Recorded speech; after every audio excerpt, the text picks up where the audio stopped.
Saudara duduk, saya mengundang keluarga yang akan menyerahkan anaknya boleh maju ke depan. Ya, ada anak yang akan diserahkan hari ini yang namanya Erlois Karensia Ayekeding. Papanya Samuel dan mamanya Daramita. Oke, mari silakan. Puji Tuhan. Berdiri di depan sini. Berdiri di depan sini. Ya, puji Tuhan. Karensia.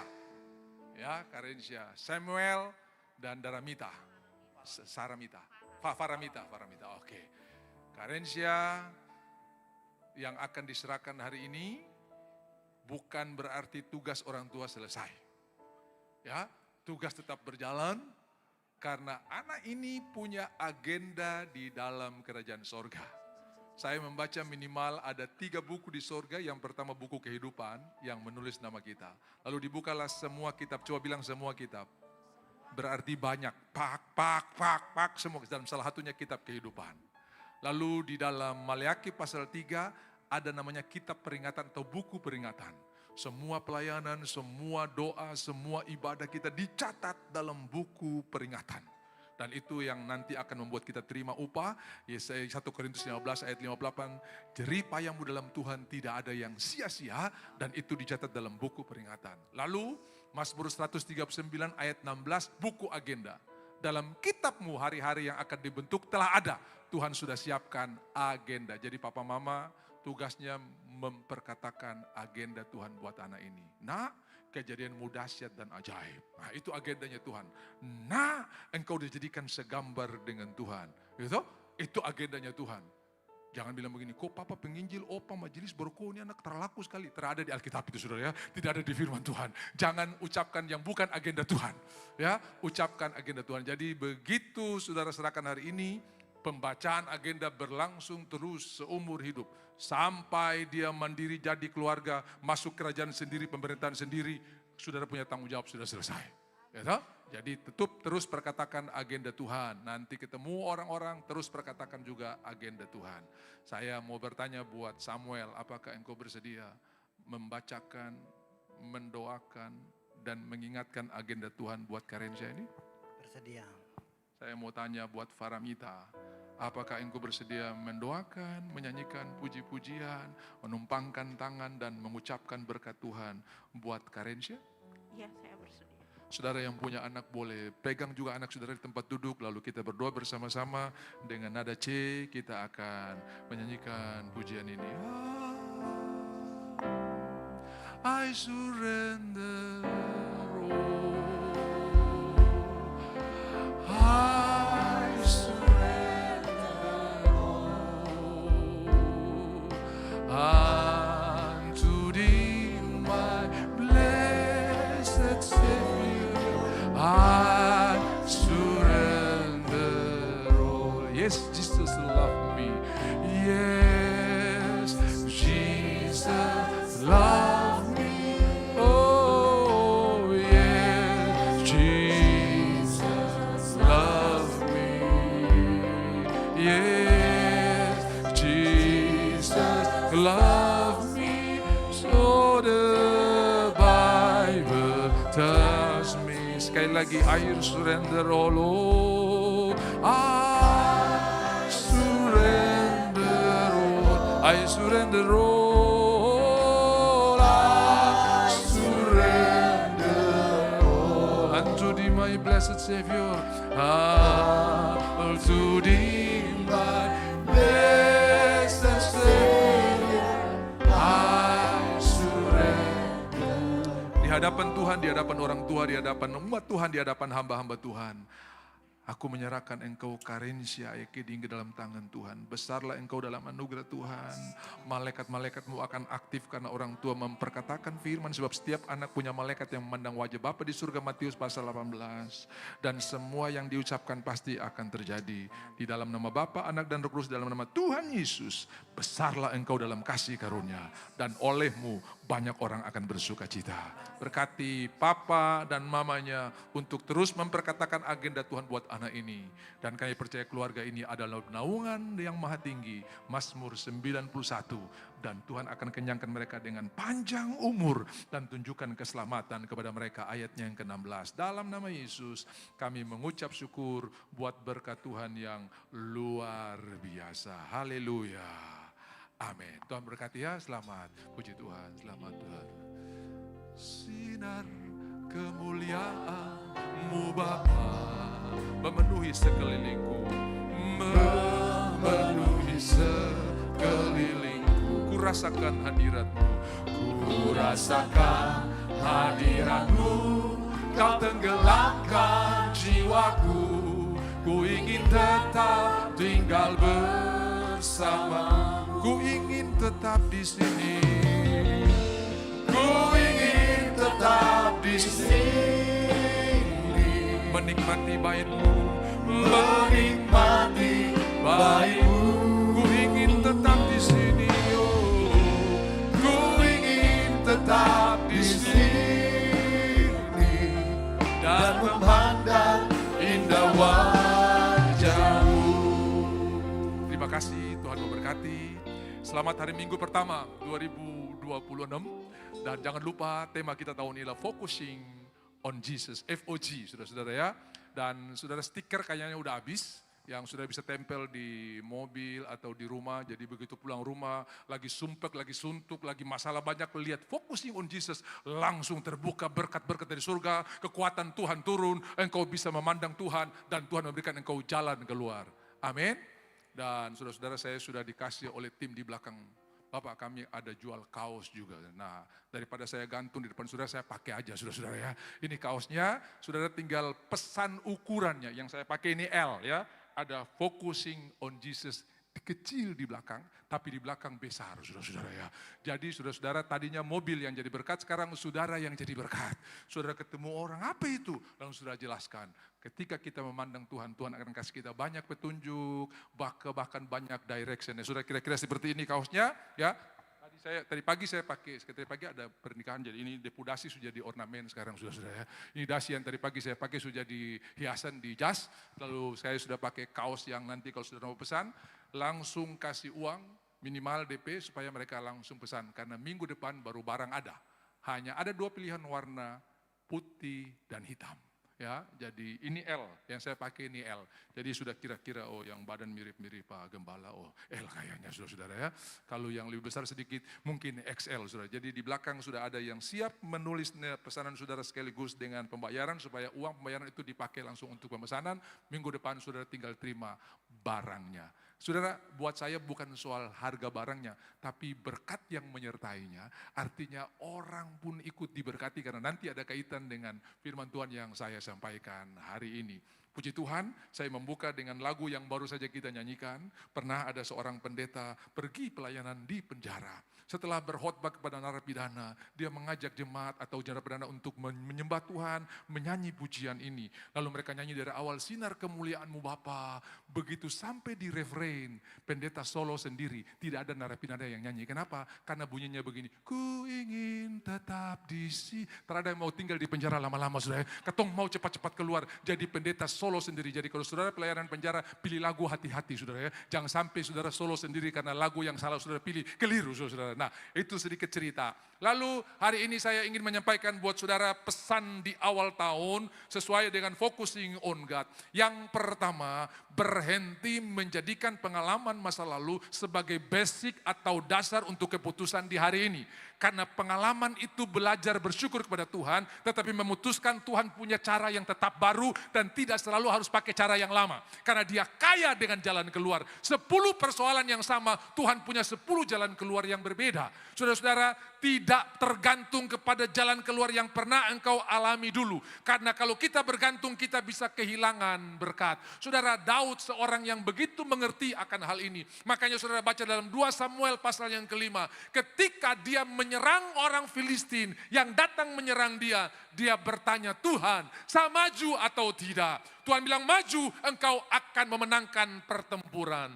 Lalu begitu dia menang atas janji Tuhan, pulang bersyukur, belum selesai ngos-ngosannya, belum selesai ucapan syukurnya, datang lagi persoalan yang sama. Nah, kalau kita akan berpikir begini, masalah sama, orang sama, persoalan sama, jalan keluar pasti sama. Belum tentu. Bersyukur Daud bertanya kepada Tuhan, Tuhan saya maju atau tidak? Tuhan berkata jangan maju. Terus kali ini buat barisan melingkar di sekeliling pohon-pohon kertau atau pohon murbai. Ya, dan aku akan maju berperang. Kalau engkau mendengar langkah-langkah di atas pohon murbai, aku sudah maju untuk berperang. Dan engkau tinggal menerima kemenangan. Untung Daud bertanya, masalah sama, persoalan sama, tapi jalan keluar beda. Makanya ada lagu D, coba ini lagu lama sekali. Gerakan Allah mulailah, gerakan ku dengar suara pohon murbai bunyi, ku tahu gerakan Allah mulailah. Saudara maju, majulah terus, maju dalam rohmu, maju terus. Nah ini, lagu ini diambil dari 2 Samuel pasal 5. Gerakan Allah mulailah, pohon murbai, pohon kertau sama. Jadi persoalan sama, jalan keluar belum tentu sama. Jadi pengalaman itu bagus, tapi pengalaman bukan jadi dasar untuk membuat keputusan di tahun yang baru ini. Tuhan masih punya jalan yang tidak pernah engkau pikirkan buat saudara. Amin. Nah kita lihat dulu, di awal orang Israel keluar dari Mesir. Nah saya cerita tentang Musa. Musa itu menulis 5 kitab. Namanya Kejadian, Keluaran, Imamat, Bilangan, Ulangan. Kenapa Kejadian? Genesis, karena itu berbicara tentang penciptaan Tuhan. Ya, di kitab Kejadian itu bicara tentang perbuatan Tuhan, penciptaan Tuhan. Makanya disebut Kejadian. Lalu kenapa Keluaran? Karena itu bercerita tentang orang Israel yang ditawan, yang diperbudak 400 tahun lebih di Mesir. Keluar dari pembudakan, dibebaskan oleh Tuhan, makanya disebut Exodus atau keluaran. Lalu habis keluaran Imamat, bagaimana melayani di rumah Tuhan. Imam-imam yang dipilih siapa? Orang Lewi adalah imamnya, dan mereka harus dikasih nafkah oleh suku-suku yang lain, karena orang Lewi dilarang untuk bercocok tanam, dilarang untuk beternak, mereka dikhususkan untuk melayani Tuhan, makanya Imamat dari kata imam. Lalu yang ketiga Bilangan, karena di Bilangan ini orang Israel dihitung jumlahnya, suku-suku dihitung jumlahnya, saudara-saudara. Lalu pada kitab yang terakhir Ulangan, ini cerita ulang karena banyak yang keluar dari Mesir meninggal di padang gurun, dan yang lahir di padang gurun belum pernah mendengar peristiwa-peristiwa yang terjadi, diulang lagi. Jadi sedikit garis besar atau highlight daripada 5 kitab ini. Kenapa disebut ulangan? Karena yang lahir di padang gurun perlu diingatkan lagi. Apa yang pernah terjadi, makanya disebut ulangan. Deuteronomi ya, diulang lagi. Nah, saudara-saudara, ketika orang Israel baru keluar dari Mesir, maka ada satu peristiwa besar yang terjadi di mana mereka kehausan hampir mati karena tidak ada air. Sama seperti Iran hari-hari ini yang kekurangan air, saudara-saudara ya. Dan mereka berseru kepada Tuhan, kepada Musa, kau bawa kami keluar ke sini. Keluaran pasal 17 mencatatnya, di Masa dan Meriba. Kemudian Tuhan berkata kepada Musa, ambillah tongkat yang di tanganmu. Ini tongkat biasa yang pernah dipakai untuk menggembalakan kambing domba. Tetapi di dalam Keluaran pasal 3, Tuhan bertanya, apa yang ada padamu tongkat? Diserahkan kepada Tuhan, tongkat yang tadinya dipakai untuk menggembalakan. Tapi begitu diserahkan kepada Tuhan, tongkat yang sama bisa membuat mujizat tidak dihadap Firaun. Tuhan yang sama, tongkat yang sama dipakai untuk membelah Laut Merah, dan tongkat yang sama dipakai untuk mengeluarkan air dari batu. Semua yang diserahkan dalam tangan Tuhan, Tuhan buat menjadi indah. Amin. 5 roti yang sedikit jadi kelimpahan. Haleluya. Jadi Bapak Ibu, begitu kita menyerahkan hidup kita, gaji kita, karir kita, semuanya Tuhan akan pakai itu menjadi indah. Yang kecil tapi kalau di tangan Tuhan semuanya menjadi indah. Saudara, bersyukur batu yang dipilih Daud 5 itu ada di tangan Daud. Kalau di tangan kita mungkin bukan Goliat yang tumbang, kita yang tumbang saudara ya. Tapi karena itu di tangan orang yang tepat, Tuhan memberkati. Saya berdoa Saudara akan memenangkan setiap pertempuran bukan karena kebesaran atau kehebatan saudara, tapi karena tangan Tuhan beserta dengan saudara. Kemarin saya khotbah di salah satu perusahaan, di dalam Yesaya 40 ayat 12 itu, siapakah yang mengukur laut dengan lekuk tangannya? Saya coba cari tahu, kira-kira menurut ilmu pengetahuan berapa volume dari air laut? 1,4 miliar kilometer kubik. Kalau meter kubik itu 1 meter kali 1 meter kali 1 meter. Panjang kali lebar kali tinggi. Volumenya 1 meter kubik 1000 liter. 1 kali 1 kali 1. Tapi ini 1000 meter kali 1000 meter kali 1000 meter. Kilometer per kilometer kubik. Kalau persegi angka 2 ya, ya pangkat 2. Kalau kubik itu pangkat 3. Kilometer 1,4 miliar kilometer kubik, bukan meter kubik. Kopu kalkulator jebol. Dan Tuhan mengukur air laut dengan lekuk tangannya. Yesaya 40 ayat. Lekuk tangannya itu dipakai untuk mengukur air laut yang 1,4 miliar kilometer kubik. Bisa bayangkan tangan Tuhan besarnya seperti apa. Lalu dibanding dengan saudara punya masalah, gak ada artinya. Terlalu besar tangan Tuhan dibanding persoalanmu yang besar. Lalu yang kedua, naik ke langit, saudara-saudara ya. Langit diukur pakai jengkal. Saudara-saudara, tidak ada orang ukur plafon rumah pakai jengkal. Tidak ada orang tanya, kok rumah berapa jengkal kali berapa jengkal. Tidak ada berapa meter kali berapa meter, saudara-saudara ya. Walaupun kita bisa pakai jengkal, tapi nggak ada orang yang ukur pakai jengkal. Itu sudah menjadi kesulitan, saudara-saudara ya. Tapi Tuhan mengukur langit dengan jengkal tangannya. Bisa saudara bayangkan jengkal Tuhan itu seperti apa besarnya. Makanya saudara dengar saya selalu berkata, orang di Medan bisa sembuh kalau orang di Jayapura berdoa. Karena jaraknya cuma 1 ruas, mungkin di jarinya Tuhan. Karena langit saya pakai jengkal, lalu dia ukur Jayapura Medan, mungkin cuma 1 ruas di jarinya. Jangan heran, ada orang di Beijing sembuh, orang di Jakarta berdoa, terjadi. Karena cuma 1 ruas di jarinya.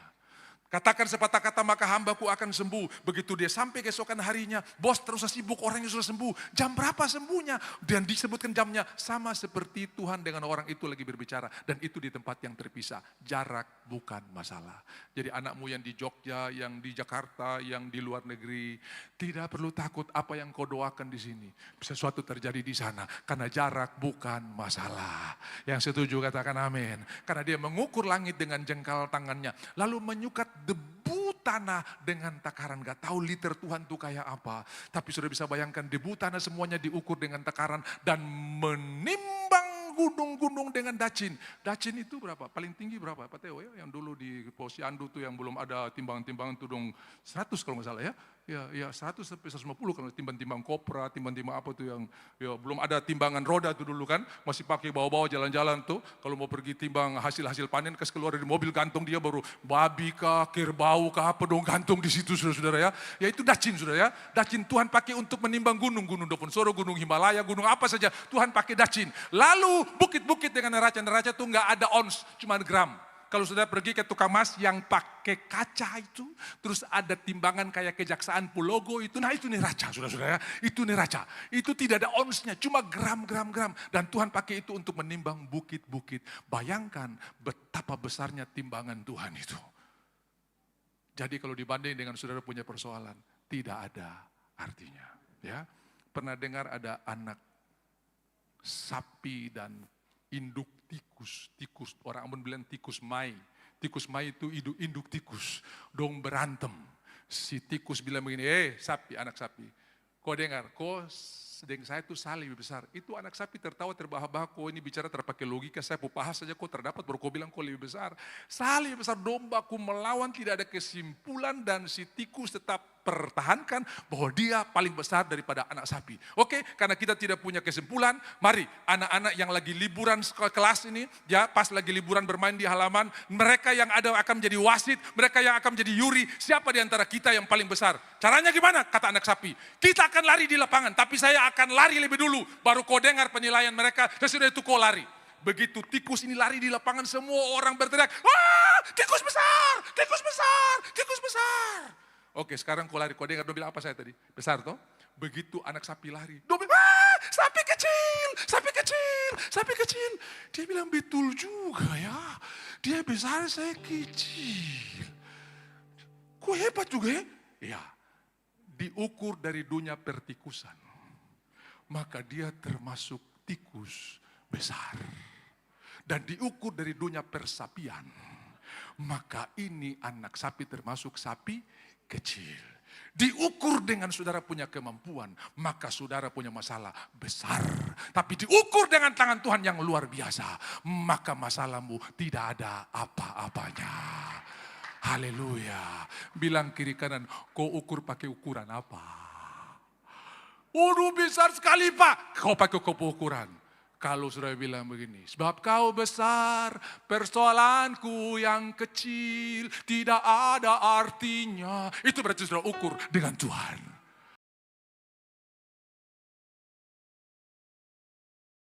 Ketika Tuhan menemui Gideon di Ofra, Gideon ini lagi ketakutan dengan orang-orang Midian. Dia lagi mengirik gandum di tempat pengiringan anggur. Supaya ini kamuflase. Karena kalau dia di tempat di ladang anggur, di ladang gandum, habis orang Midian datang berampas semua. Jadi untuk memperdaya orang Midian, dia mengirik gandum di pengirikan anggur. Karena musim gandum tidak ada orang cari di tempat pengirikan gandum, karena musimnya tidak bersamaan.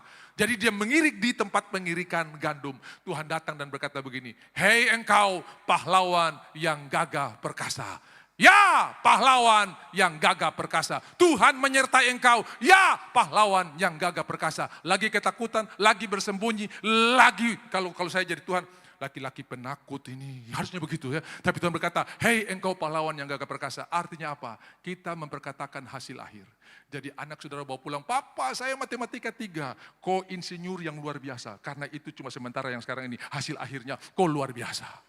Amin. Jangan bilang kau bodoh sekali, otak di lutut, otak di dengkul. Itu bukan hasil akhir. Jadi kita perkatakan the end product. Anak saudara pulang, bapak saya lemah di biologi. Kau dokter spesialis yang paling hebat di bumi ini. Ucapkan hasil akhir. The end product. Dan Tuhan berkata, Gideon, yang kelihatan nih kau masih penakut, tapi engkau pahlawan yang gagah perkasa. Betul, dengan 300 orang dari 32.000 yang masuk nominasi, hanya 300 yang pergi berperang. Dia disebut pahlawan yang gagah perkasa.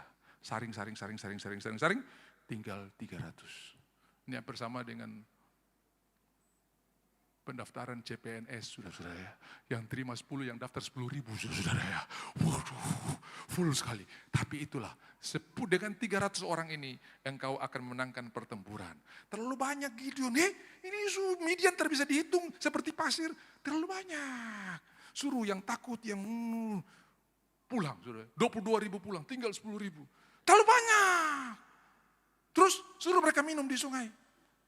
Pisahkan yang minum langsung dengan mulut kayak anjing dan pisahkan yang angkat tangan. Begitu dipisahkan yang pakai tangan, cuma 300. Yang seperti anjing pulang. Artinya apa? Tetap siaga walaupun itu tetap siaga. Ini sebetulnya prinsip tentara nih saudara-saudara ya. Kau minum colo mulu dong tembak habis, tapi kalau kau begini kan bisa siaga.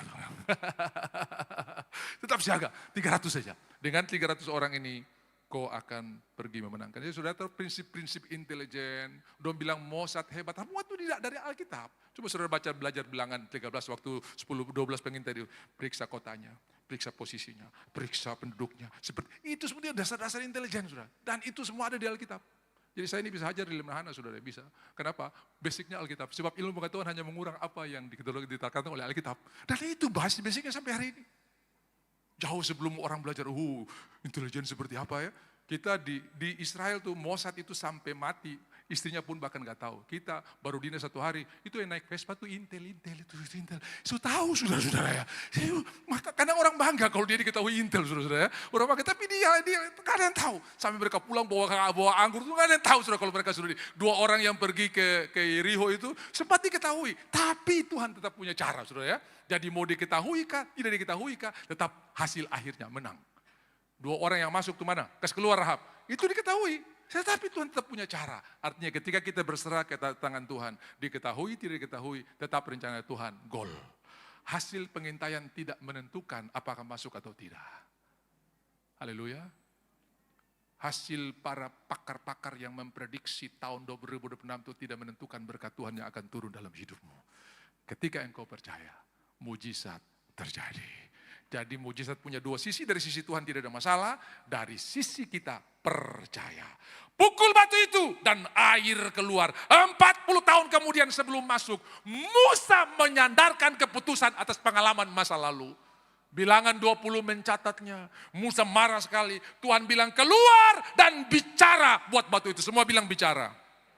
Tadi pukul, sekarang bicara. Tidak usah lagi pukul. Kenapa? Batu itu bicara Kristus. Di mana 2000 tahun yang lalu Kristus sudah dihukum. Dia tidak perlu disalibkan lagi. Dia tidak perlu dihukum lagi. Tinggal kita bicara, berkatnya turun. Dan Musa pukul, saking marahnya. Dia pukul kepada batu itu. Air sih keluar.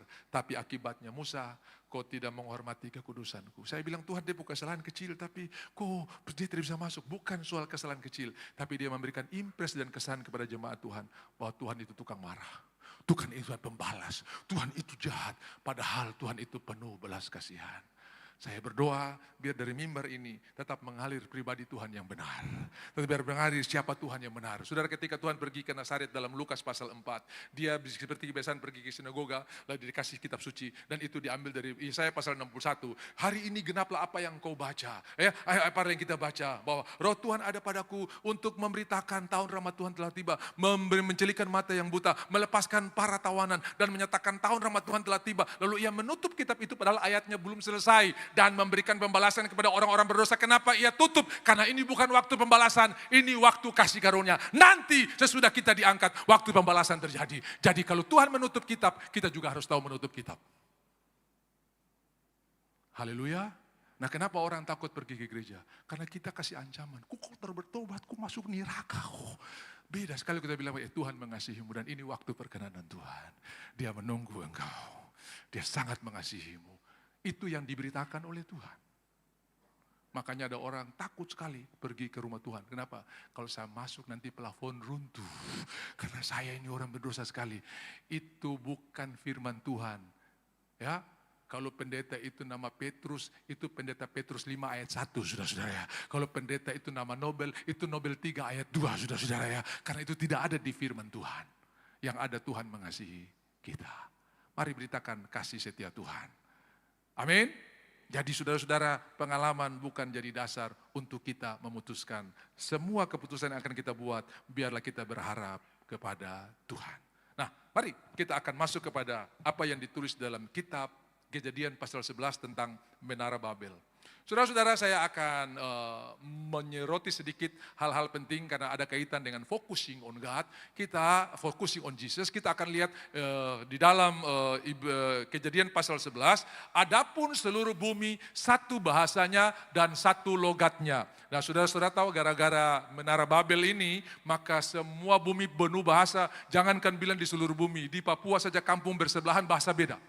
Iya, bersebelahan bahasa beda. Nah, saudara-saudara, apalagi kalau kita jumlah semua yang ada penuh banyak sekali bahasa dan logatnya. Dari logat kita bisa tahu orang itu dari mana. Kalau orang bicara begini, hari Sabtu, toko-toko tutup semua, itu orang Bali, saudara-saudara ya. Sudah bisa tahu, kalau saya pergi ke Bali, Pak Pendeta ya. Jadi waktu Pandiko tulis lagu, saya pasal 54, dan pancangkan koko patoknya, di Bali nyanyi, dan pancangkan koko patoknya, patok, ya sudah yang penting maknanya benar. Kenapa? Karena mereka bilang huruf T dengan langit-langit di lidah, di ujung lidah di langit-langit.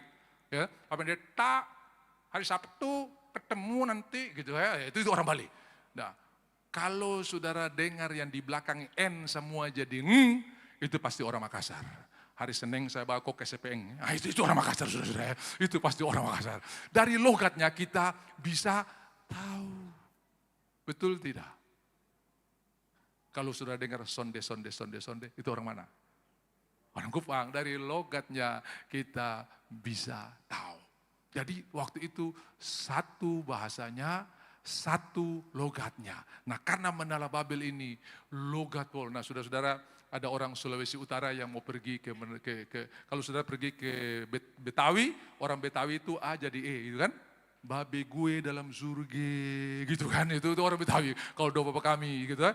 Lalu diwanti-wanti, kalau kau pergi ke Jakarta, di sana orang Betawi itu A jadi E, Amasa. Iya, percaya nanti kalau pergi. Begitu mendarat di Cengkareng, sopir taksi bilang begini, lu dari mana? Betul juga. Langsung dia bilang, saya dari Gorontele. Gitu.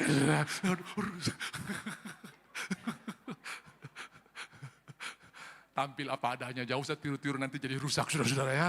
Bilang saja, saya dari Gorontalo bukan dari Gorontele saudara-saudara ya. Nah ini logat begitu banyak karena masalah-masalah itu ya.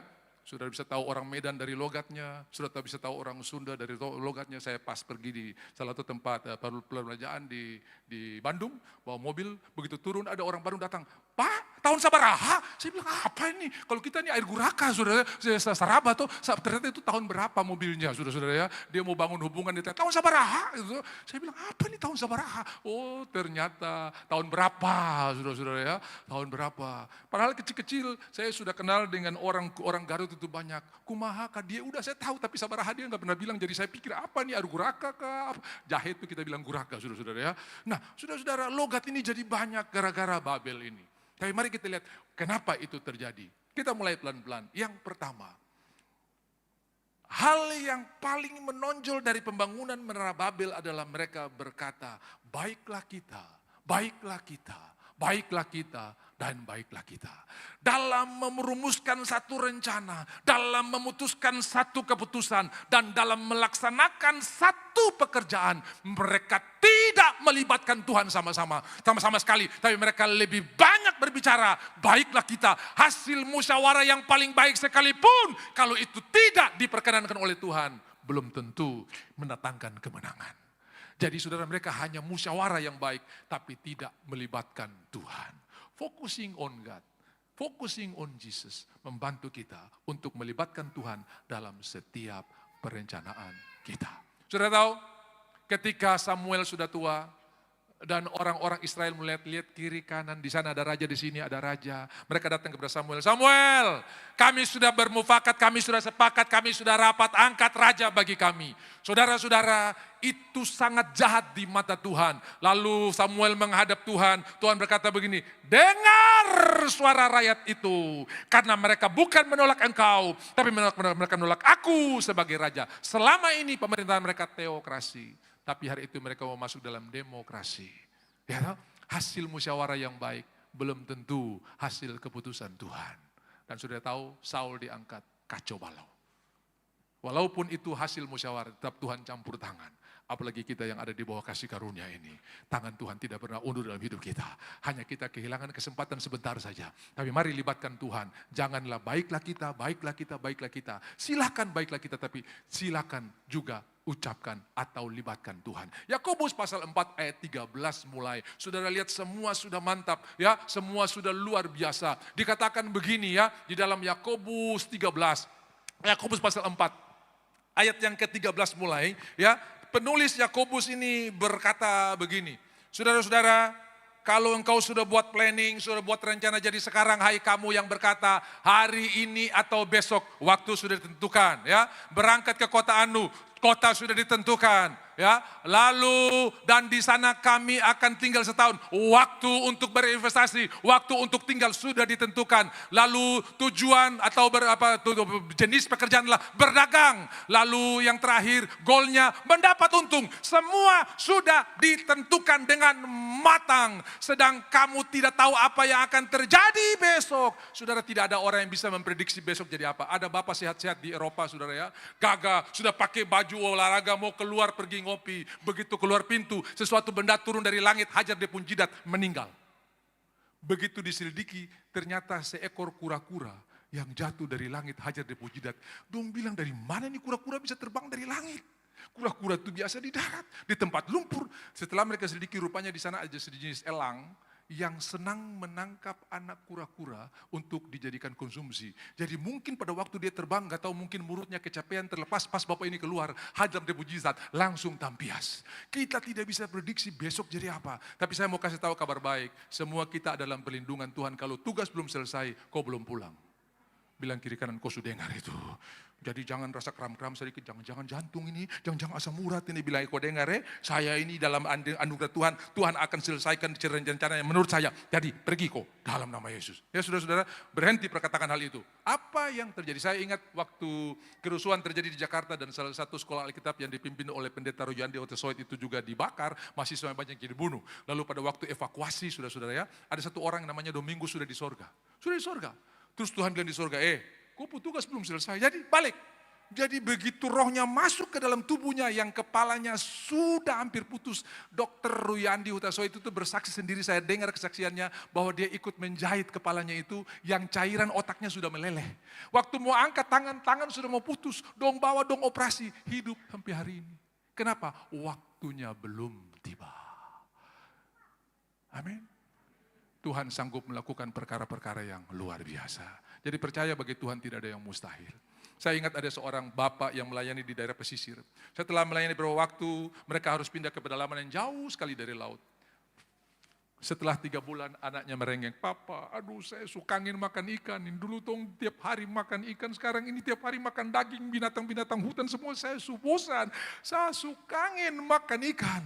Anak berdoa, bagi Tuhan tidak ada yang mustahil. Dong 2 masuk ke dalam gereja, berdoa, "Tuhan Yesus, Engkau yang sanggup perintahkan burung puyuh, Engkau yang sanggup perintahkan makanan-makanan datang. Hari ini Tuhan lihat anak ini, dia rindu sekali ikan." Belum amin, tiba-tiba saya yang bunyi, prang! Dong stop, karena di kampung itu tidak pernah ada gangguan buat gereja. Lalu pendeta berkata, "Ini siapa yang kurang ajar, ini gereja sudah dilempar ini. Pasti ini orang bukan dari kampung ini." Begitu mereka keluar, bukan batu yang bergelinding dari atas seng, ikan tongkol kecil. Ding ding ding ding ding ding ding ding ding ding ding. Rupanya waktu dong berdoa ada bangau yang terbang bawa ikan, dia kaget, dia lepas di atas seng, saudara-saudara ya.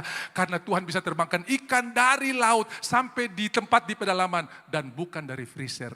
Fresh, belum kena es, fresh. Tidak ada yang mustahil bagi Tuhan. Bisa bilang amin? Banyak kesaksian hal-hal yang tidak masuk akal Tuhan siapkan kalau engkau melibatkan Tuhan di dalam segala pergumulanmu. Tidak ada yang mustahil bagi Tuhan. Haleluya. Percayalah. Orang-orang Babel ini nomor 1 dosa mereka adalah mereka tidak melibatkan Tuhan. Baiklah kita, baiklah kita, baiklah kita, baiklah kita. Di mana Tuhan dalam keputusan mereka? Tidak ada. Lanjut dalam Yakobus pasalnya yang keempat. Apa yang harus kita lakukan sebetulnya? Kota sudah tentukan, waktu tinggal sudah tentukan, sasaran sudah tentukan, target sudah. Nah, lalu kamu memegahkan diri, seharusnya ayat 15, sebenarnya kamu harus berkata, jika Tuhan menghendakinya, kami akan hidup dan berbuat ini dan itu. Jadi serahkan buat Tuhan. Ini sapu planning. Damai sejahtera, hajar. Ayat 15, tetapi sekarang kamu memegahkan diri. Saya ini ahli manajemen, jalan. Saya ini ahli jalan. Saya sudah cerita buat saudara, seorang yang dapat perjanjian kontrak dari Bank Indonesia, karena dia bergerak di pengadaan ATK dan sebagainya. Dan sudah kontrak itu cukup besar nilainya, karena semua pengiriman barang pakai pesawat. Sementara waktu atau tenggat waktunya 3 bulan. Dia telepon adiknya, barang sudah siap, ini waktu 3 bulan. Kirim ada kapal atau tidak? Ada koko, ada koko, siap dikapalkan dan kita kirim. Bayangkan saudara, kapal yang berjalan pelan seperti siput pun, paling lama 2 minggu sampai. Saudara, dia sudah dapat untung banyak, sudah cuan besar. Dan dia mulai pelesiran kemana-mana. Wah, puji Tuhan, barang akan tiba sebelum 3 bulan. Dan untungnya pengiriman pesawat, saya kirim dengan kapal berlipat-lipat untungnya. Begitu kapal menyisir selat antara Sulawesi dan Kalimantan. Ya, udah bilang selat Karimata itu saudara. Di depan Palu, mesin kapal rusak. Begitu parkir, teknisi datang, mesti tunggu depung alat dari Jerman. Lebih dari 3 bulan, barang itu tidak tiba-tiba. Seharusnya kita berkata, kalau Tuhan berkenan, haleluya. Sudah untung di atas kertas. Waktu cukup panjang, tapi bisa meleset. Mari libatkan Tuhan, walaupun sudah mantap. Masih ingat kan, salah satu mahasiswa kedokteran yang hebat itu, ya. Kalau bidang eksak, jangan pergi. Fisika, kimia, kalkulus, ya. Semua dia hajar. Sampai dosen bilang, kau ganti dulu mengajar karena kau punya kemampuan kayak dosen. Waktu ujian, dia berdoa begini, Tuhan, pokoknya bidang-bidang ini kau terus campur tangan. Saya pasti lulus. Sombong sekali saudara-saudara ya. Kau terus campur tangan, saya pasti lulus. Sudah tahu waktu ujian. Situ dosen sampai bingung. Ini orang yang tadinya kilir. Begitu ditanya nggak bisa jawab. Di sini tahu, tapi di sini nggak bisa omong. Sampai dosen bilang ini orang jadi bodoh kayak apa ini. Padahal karena dia sering bantu dosen dikasih dispensasi. Oke, yang lain jawab pakai mulut, kau pakai pena. Saya kasih kertas, kau jawab. Di sini tahu, tapi di sini nggak bisa tulis. Akhirnya 0. Dari situ dia belajar. Sehebat apapun keahlian kita, Kalau kita tidak mengandalkan Tuhan, nol.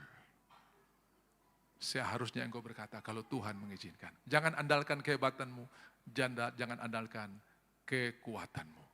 Yang kedua, dosa Babel atau kesalahan Babel. Mereka berkata begini di dalam Kejadian pasalnya yang ke-11. Coba tayangkan di dalam screenshot yang saya kasih itu TB2. Nah, ini adapun seluruh bumi pernah, itu pernah berarti di TB2 ini memberitahu bahwa dulu pernah ada. Ya, orang bertanya, Pak, itu bahasa apa? Ya, ada yang bilang itu bahasa Ibrani. Sudah tahu bahasa Ibrani itu salah satu keturunan daripada keturunan Sem, ya. Eber itu dari Hebrew itu dari Eber, ya. Eber jadi Hebrew jadi nah, ya, apa namanya? Ada tiga suku, tiga anak daripada Nuh, Sem, Ham, dan Yafet. Dan mereka tuh masing-masing punya bahasa, dan itu ya, ada yang berkata kalau Sem bahasanya Semitik. Nah, kalau bahasa Semitik itu Arab, Ibrani, nah itu masih satu rumpun, Aram, itu masih satu rumpun. Makanya di dalam bahasa Ibrani, Gabriel, di dalam bahasa Arab, Jibril, mereka nggak bisa bilang huruf G. Itu sama, itu masih satu rumpun, Semitik. Jadi Gabriel sama Jibril itu sama. Di dalam bahasa Ibrani atau bahasa Aram, Gehenna, sampai ke bahasa Arab, Jahanam. Sama, itu Gehenna, Jahanam itu sama, cuma satu pakai G, satu pakai J. Ya, saudara ya. Tapi itu masih satu rumpun Semitik. Lalu ada Hamitik dan ada Yafetik, saudara-saudara ya. Jadi itu rumpun bahasa yang ada, dan kalau kita bertanya Adam pakai bahasa apa, kita bilang saja Adamik, saudara-saudara ya. Karena itu bahasanya Adam, dan semua bahasa ini hilang gara-gara menara Babel. Dulu pernah ada satu logat, pernah ada satu. Adapun seluruh bumi pernah memiliki satu bahasa dan satu logat. Nah, yang kedua kita lihat bahwa mereka pertama tidak memakan Tuhan. Marilah kita. Lalu yang kedua mereka berkata begini, marilah kita dirikan bagi kita sebuah kota dengan sebuah menara yang puncaknya sampai ke langit. Dan marilah kita cari nama. Tidak ada yang salah dengan membangun sampai ke langit. Tapi yang keliru adalah bukan nama Tuhan yang dimuliakan, tapi nama mereka yang mau ditinggikan. Marilah kita cari nama. Saudara tahu doa Bapa kami? 3mu, 3mi, baru paling terakhir, mu juga tambah. Bapa kami dalam surga, dimuliakanlah namamu, datanglah kerajaanmu, jadilah kehendakmu. 3mu. Lalu mi, berikanlah kami pada hari ini makanan kami cukupnya, dan jangan ampunilah kesalahan kami, dan jangan bawa kami ke dalam pencobaan. Dari 3mi ini, 1 untuk kita, 2 untuk orang lain. Itu baru terakhir di bawah.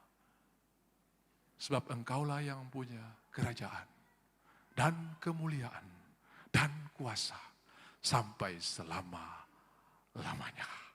Dimulai dengan 3mu, diakhiri juga denganmu. Segala kemuliaan bagi Tuhan. Amin. Tapi mereka berkata, baiklah kita cari nama. Di mana munya? Tidak ada. Di mana Tuhannya? Tidak ada. Kita cari nama.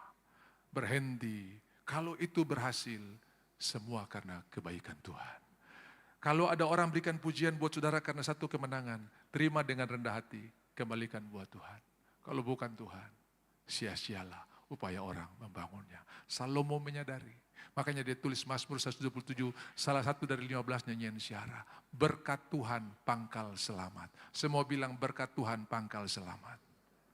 Kalau semua berkat yang ada di dompetmu, di rekeningmu, itu dari Tuhan, ujungnya selamat. Ya.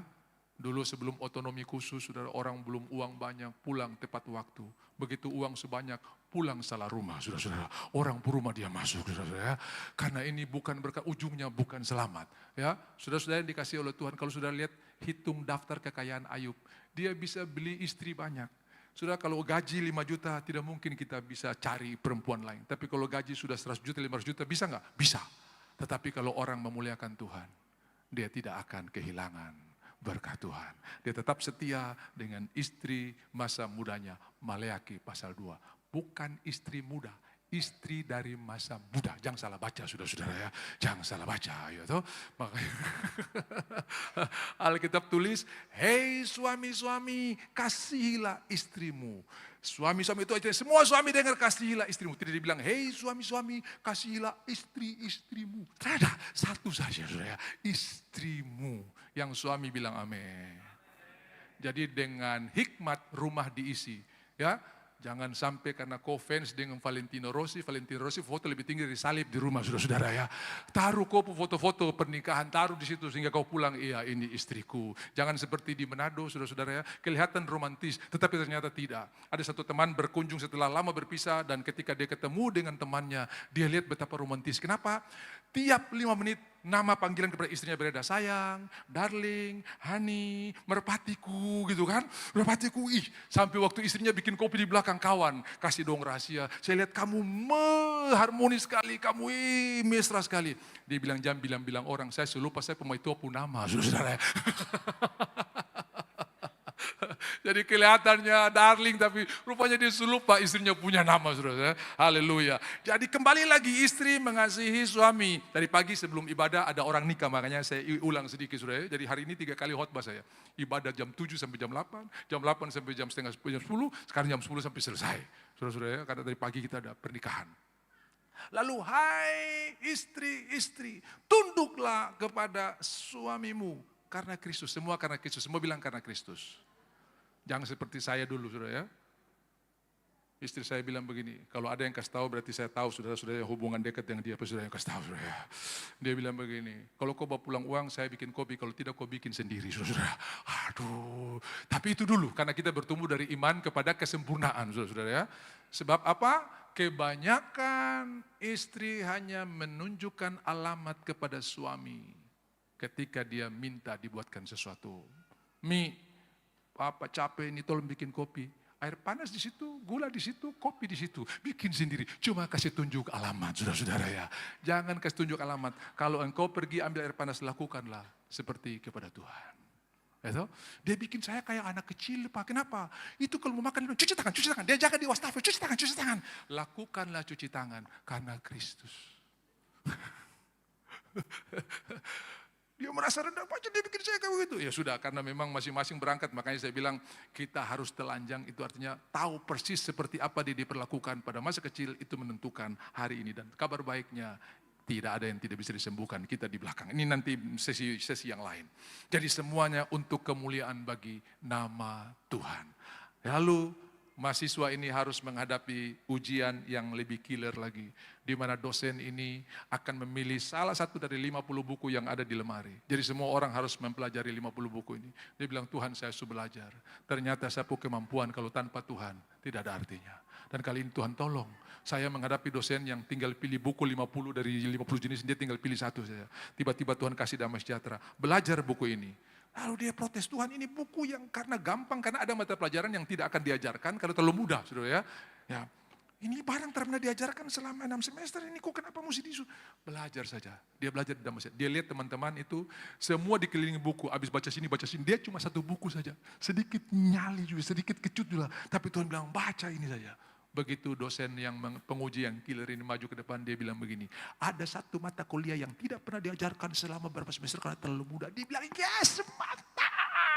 Ternyata mengandalkan Tuhan tidak salah. Makanya jangan spekulasi. Dia tidak tahu saya spekulasi ini. Tapi bersama dengan Tuhan, pasti kita memenangkan pertempuran. Hari itu dosennya yang bingung. Kenapa nih mahasiswa bodoh di bidang ini kok bisa juara? Karena dia mengandalkan Tuhan. Yang tadi dia punya bidang 0 karena tidak mengandalkan Tuhan. Baiklah, kita kembalikan segala kemuliaan bagi Tuhan. Dosa yang kedua dari Babel, kita cari nama. Yang ketiga, yang terakhir, supaya kita tidak terserak ke seluruh bumi. Supaya kita jangan terserak ke seluruh bumi. Padahal Tuhan berjanji dan memerintahkan murid-muridnya, memerintahkan orang-orang, memerintahkan di dalam Kejadian pasal yang pertama, penuhilah bumi. Waktu Tuhan Yesus mau naik ke surga, Kisah Rasul pasal yang pertama, di tengah perjalanan menuju ke Bukit Zaitun, dia kasih pesan-pesan terakhir. Lalu ayat yang ke-8, Tabib Lukas menulis, tetapi Roh Kudus akan turun atasmu, jangan kamu tinggalkan Yerusalem ya, tapi tinggal saya perjanjian Bapa, tapi kamu akan menerima kuasa kalau Roh Kudus turun ke atasmu, dan kamu akan menjadi saksi di Yerusalem, Yudea, Samarinda, sampai ujung pandang. Betul?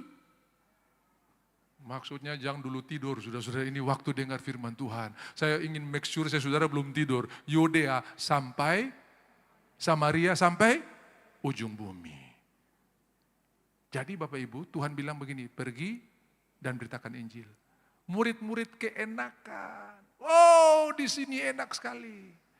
Dong lupa ada Yudea, ada Samaria. Karena keenakan dan nyanyi lagu tadi, ku ingin tetap di sini, tidak mau pergi kemana-mana, tidak mau jadi saksi. Tuhan pakai Kisah 8 ayat 1. Lalu timbullah penganiayaan. Lihat. Pada waktu itu mulailah penganiayaan yang hebat terhadap jemaat di Yerusalem. Mereka semua kecuali rasul-rasul tersebar kemana? Yudea dan Samaria. Tadi Tuhan bilang, Yerusalem, Yudea, Samaria. Mereka lupa. Akhirnya Tuhan pakai Kisah 8 ayat 1. Saya percaya hari ini kita dalam tuntunan Tuhan. Ketika mata kita tertuju kepada Tuhan. Focusing on Jesus. Ini kalau fokus itu noun ya. Kalau sudah jadi focusing sudah jadi verb. Jadi kata kerja. Jadi setiap saat terus menerus ya. To be continue. Terus menerus focusing on Jesus. Mata memandang Tuhan. Jangan seperti Babylon. Jangan tersebar. Tuhan bilang, pergi beritakan Injil. Sebarkan Injil. Sebarkan kebenaran. Penuhilah bumi. Kita tinggal di sini. Tidak usah kemana-mana. Ini dosa ketiga. Mulai tahun 2026, andalkan Tuhan. Percayalah cara Tuhan untuk menyelesaikan. Tidak seperti yang kita bayangkan. 10 persoalan yang sama Tuhan masih punya 10 jalan keluar yang berbeda. Lalu yang kedua terus perkatakan the end product. Lalu yang ketiga berhenti mengandalkan saudara, mulailah mengandalkan Tuhan. Yeremia pasal 17, diberkatilah orang yang mengandalkan Tuhan dan menaruh harap kepadanya. Ia seperti pohon yang ditanam di tepi aliran sungai, yang selalu hijau daunnya, berbuah pada musimnya. Demikianlah orang yang mengandalkan Tuhan. Tapi terkutuklah orang yang mengandalkan manusia. Ia seperti semak bulus, gampang tersinggung, gampang marah. Cuma puntung rokok kecil jatuh satu bukit bisa terbakar. Itu semak bulus, saudara-saudara ya. Waktu musim panas saudara bisa lihat, semua bukit-bukit di Sentani itu terbakar, alang-alangnya terbakar. Intinya dari mana? Cuma satu puntung rokok yang dilempar, mudah terbakar. Tapi saudara-saudara, kita adalah orang-orang yang mengandalkan Tuhan. Daunnya tetap hijau. Haleluya. Saya lihat saudara, awet muda terus. Bukan karena kosmetik, tapi karena sesuatu dari dalam yang mengalir keluar. Itu yang disebut dengan kehidupan ilahi. Pertahankan terus janji ini. Hiduplah dalam janji Tuhan. Percayalah, bagi Tuhan tidak Allah yang mustahil. Tepuk tangan bagi Tuhan yang diberkati. Mari saya ajak kita bangkit berdiri. Kita bersyukur buat semuanya atas kebaikan Tuhan yang luar biasa. Haleluya. Minta